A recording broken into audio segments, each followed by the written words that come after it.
On today's episode, we're going to begin doing some slow cooker stuff. So we're going to make some roast beef. To begin with, we need garlic, and then we need our choice of vegetables, which is potato, carrot, and onion. Then, of course, we got our meat here, which is a rump roast.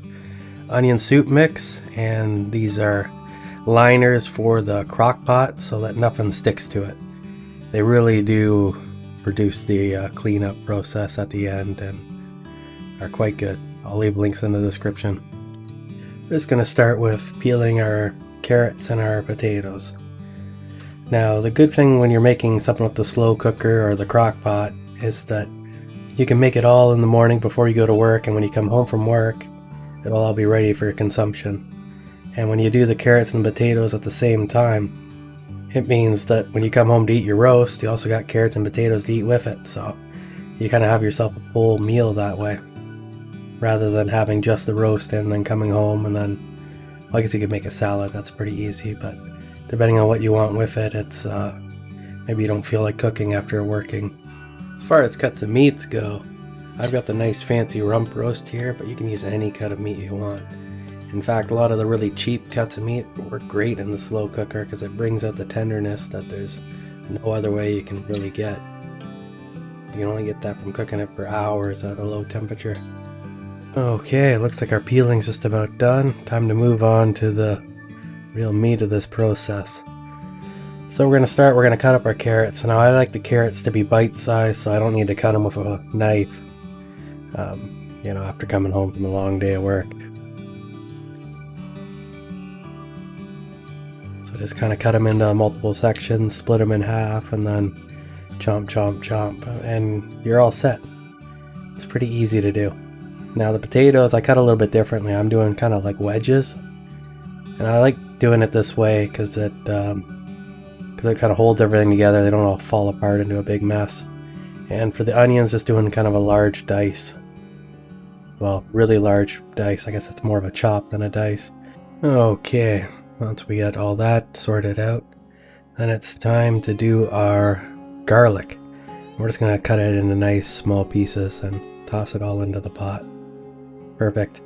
Now that we got our pot here with everything in it, just going to move everything around so that the roast will actually fit inside.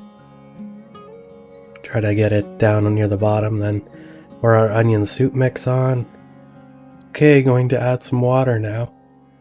You probably don't need to add as much water as I did here. Now we're all ready, so we stick it in the pot, put the lid on, plug it in, and just set it to low. There we go. If you have one that has the dial, I think they're a lot better. This crockpot kind of sucks.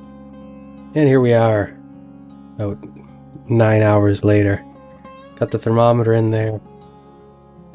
Don't know why I did that. You can't really see it in the camera, but the thing is done like dinner. So I just unplugged it now, put the lid on, got my cooling rack. Actually going to let it cool off a little bit before I do anything, because it's kind of really hot right now. And because I put so much water in it, it's almost got like its own little broth. And this is what I was going to say before about you don't need as much water as I did, but I have plans to use my juices for stuff. So now it's cooled off a little bit, let it rest. Going to cut up the roast, just taking the string off that binds the meat together, and get a fork and just nice gentle slices. Let your knife do the cutting and just take your time.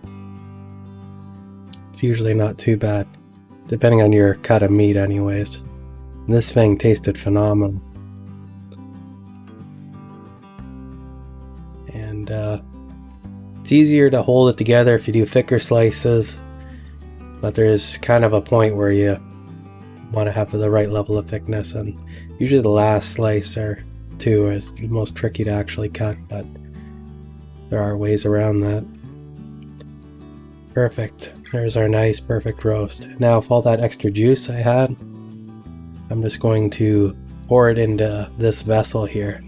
It's got a little bit of a strainer there, so I don't get a whole bunch of chunks of stuff in. I tried to scoop out as much as I could beforehand, but it's kind of hard getting it all out, so It is what it is. There we go. Scoop that out there. Now this broth here, I'm going to use this for making rice. You use this instead of water and it really gives a whole lot more flavor to your rice. You got the onion soup in there, you got it being cooked in onions and garlic. Really takes your rice to the next level. So then you got a second meal going with this. And then you can have your rice with roast beef leftovers. That is a good meal. So plate everything up and you're good to go. A little bit of horseradish on your roast beef if you're into that, and you're all set. If you like this video, push the like button, and please subscribe if you want to see more like this.